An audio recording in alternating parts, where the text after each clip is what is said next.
신율의 뉴스 정면 승부 2부 시작합니다. 오늘 2부에서 만나볼 분 더불어민주당 박지원 의원입니다.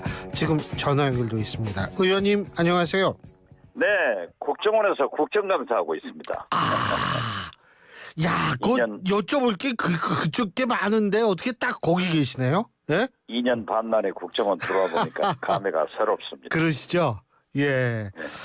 그 국정원 그 우크라이나 북한 파병 문제 좀 여쭤볼 텐데 지금 네네. 상황을 어떻게 보고 계세요? 박 의원님께서는?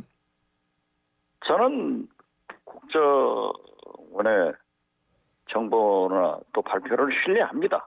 예. 그렇지만은 오늘 아침 그 보수 논객 중에 논객인 조선일보 김대중 고문의 칼럼을 읽으셨는지 모르지만은 대통령께서 살상무기를 이렇게 한다. 또 우리가 파견 보내서 남은 나라에서 남북 간의 대결하는 모습은 옳지 않다.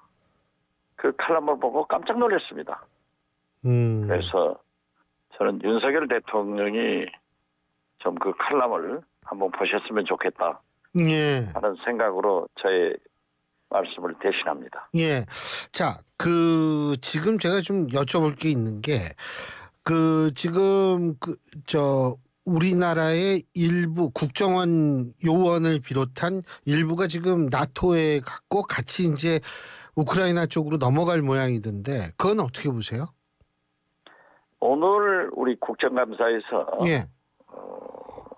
질문이 있었습니다마는 국정원의 요원들이 움직이는 것을 소위 공개, 발표하는 것은 바람직하지 않은 현상입니다.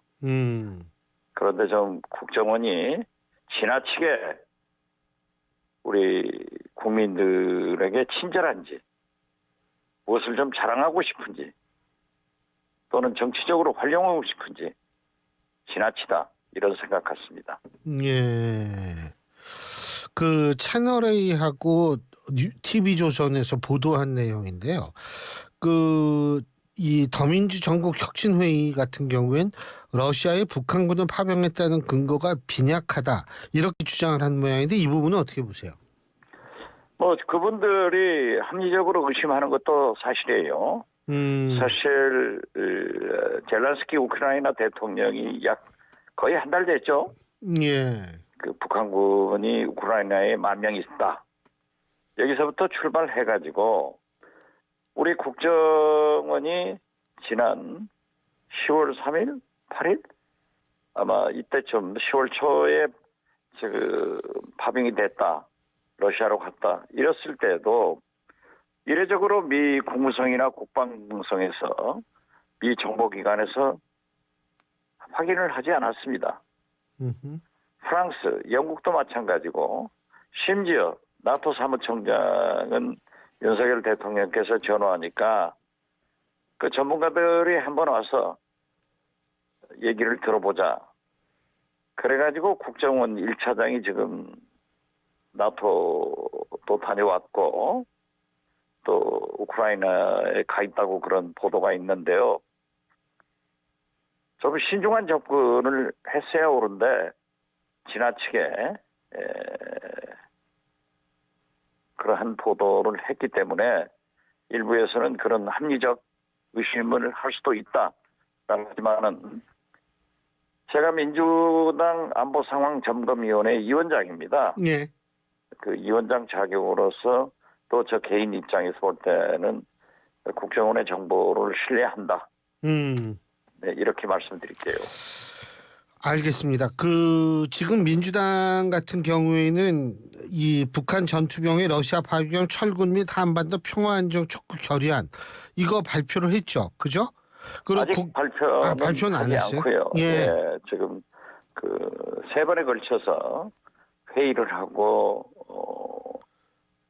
철군 반대, 파병 반대. 지금 현재 파병된 사람들도 철군해라.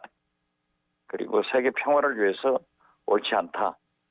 이런 의사를 표명했지만은 지금 저희 의원에서 그러한 촉구 결의안을 소위 드래프트 초안을 잡아가지고 지도부에 올렸습니다. 그렇기 때문에 지도부에서 결정할 문제이지만은 제 입장에서는 외통위에서 국민의힘 안도 올라와 있다고 그래요. 우리 안도 접수해서 가급적 여야 합의로 국회 결의안이 나왔으면 좋겠다 이런 생각을 갖습니다만은 만약 합의가 되지 않는다고 하면은 민주당 독자적인 그러한 결의안이 나올 수 있을 것입니다. 근데 이제 또 보도가 나오는 게 지금 12,000명 뭐 파병했다 뭐 이러는데 그 숫자가 더 늘어나서 수만 명이 될 수도 있다 이런 얘기 나오는데 어떻게 보세요? 거기까지는 아닌 것 같고요. 예. 국정원에서는 맨 처음부터 1,900명 그래서 1,500명이 갔다 했는데 지금은 3,000명까지 나오고 그 숫자가 좀 증가된 것만은 사실인 것 같아요. 예. 그런데 이제 이 전쟁 보도에 대해서는 이스라엘과 하마스나 헤즈볼라 이 중동 이쪽 문제는 늘 이스라엘 편에서 우크라이나 러시아 전쟁 면에서는 아무래도 우크라이나 편에서 좀 심리전도 있고 우리한테 좀 유리한 그런 보도가 나오는 것도 사실 아니에요. 그렇기 때문에 지금 우리 파병에 대해서도 정부에서 물론 국정원에서 정확한 발표를 하겠지만은 조금 과장된 것도 있는 건 사실일 거예요. 그래서 좀 뭐 많다, 심지어 뭐 몇만이 가는 것 아니냐 이런 얘기가 회자되는 것은 사실이 아닌 것 같아요. 그리고요. 이 박지원 의원님 국정원장 지내셔서 여쭤볼 게 많은데 국정원이 왜 저기 김주혜 있죠? 김주혜 네네. 지위가 격상이 됐다. 그 김여정이가 막 이렇게 안내하고 다닌다. 막 이런 얘기 하는데 김주혜가 후계자가 되긴 되는 거라고 보세요? 저는 그렇게 보지 않습니다. 지금도요? 예. 왜냐하면 우리 국정원이 먼저 김주혜 오빠, 즉 김정은의 큰 아들이 어디에 있는가 이것도 밝혀져야 되지만은 북한이나 중국이나 러시아나 지금까지 그 여성 지도자가 나온 적은 없습니다. 예. 그리고 만약 김정은이 아들이 없다고 하면은 저 봉건적 그런 사이기 때문에 아들을 어떤 방법으로든지 생산했을 거다. 그래서 저는 김주혜는 후계자는 아니다. 오히려 제가 생각할 때는 그 나이 때 김정은과 김여정은 스위스에 유학가 있었거든요. 예. 그래서 나는 김주혜가 처음에 나타났을 때 다른 여자아이가 나타났을 때 아니다. 유학가 있을 수 있다 했는데 그 아들은 나타나지 않고 김주혜를 계속 띄우는 것은 저는 그 아들 거기 유학을 은폐시키는 것 아닌가 그렇게 생각하고 또 제가 국정원에서 있을 때도 보면은 김정은이 김주혜를 굉장히 예뻐하는 건 사실이에요. 그리고 지금 격상됐다 하는 것보다는 잘했으니까 많이 잘하니까 자기 고모인 김여정이 잘 모시고 있다. 저는 그렇게 보지 어떤 뭐 직책상 격상이라고는 보지 않습니다. 그리고 또 한 가지 국정원이 얘기하는 게 김정은이 암살 가능성을 의식해서 경호 수위를 격상 중이라고 얘기하는데 암살이 그것은 항상 있습니다. 그건 항상 있어요? 그렇죠.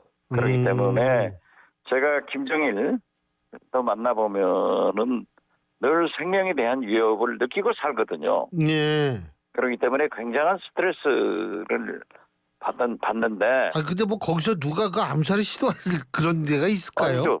있어요? 지금 보세요. 예. 이스라엘이 헤즈볼라나 그런 식으로 그런 뭐 이라크 이런 게 많잖아요. 그렇기 때문에 굉장히 무서워하죠.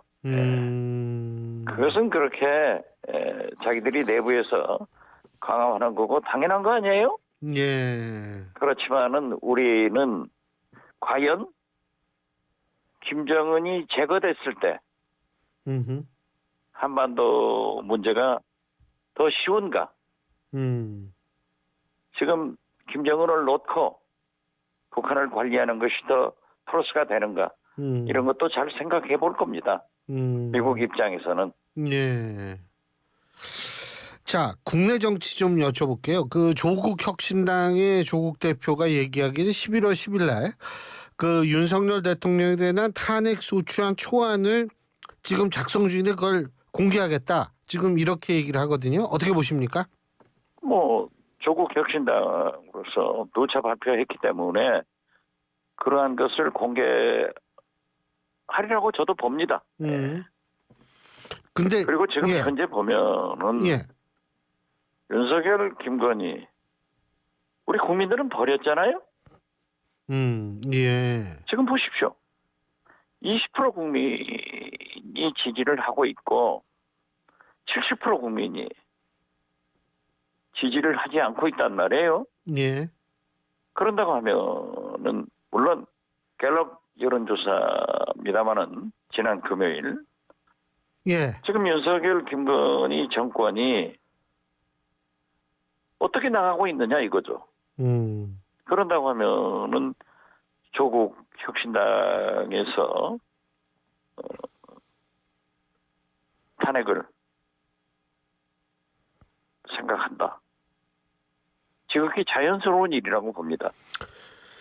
박 의원님이 보실 때 지금 탄핵을 주장할 수 있는 근거가 있다고 보십니까? 탄핵 근거는 100가지도 넘죠. 100가지. 근데 그게 사실로 밝혀져야 되는 거 아니에요? 사실로 밝혀지고 있지 않습니까? 자, 예. 특감으로 가자 하면은요. 특별감찰관이요? 특별감찰관으로 가면은 대통령 임기 중에만 가능합니다. 그러나 김건희 여사의 경우 대통령 영부인 되기 전에 도이치모터스, 양평고속도로 얼마나 많아요? 그렇기 때문에 특감을 주장하는 것은 축소다. 그래서 우리 민주당은 어제 이재명 대표와 5선 이상 중진들을 7, 8명 모여서 장시간 저녁 식사를 하면서 여러 의견을 교환했는데요. 특검입니다. 그 키를 예. 한동훈 대표가 가지고 있는 거예요. 만약 윤석열 대통령이 거부권을 행사했을 때 지금 현재 산술적으로 보면은 8명. 야당이 8명이 부족하잖아요. 예. 거기에서 가져와야죠. 그런데 한동훈 대표가 상당히 바람직한 방향으로 변하고 있다. 또 발언 수위를 높이고 있다. 그 주위의 측근들도 상당히 변한다. 이런 것을 잘 보고 있습니다. 그 한동훈 대표 말씀하셨는데 이제 취임 100일이 됐잖아요. 그죠? 근데 그렇죠. 이 정치구단 박지원 의원님께서 보실 때 100점 만점에 몇 점 주시겠어요? 100일. 글쎄요. 과거에는 좀 제가 역시 덜 익었다.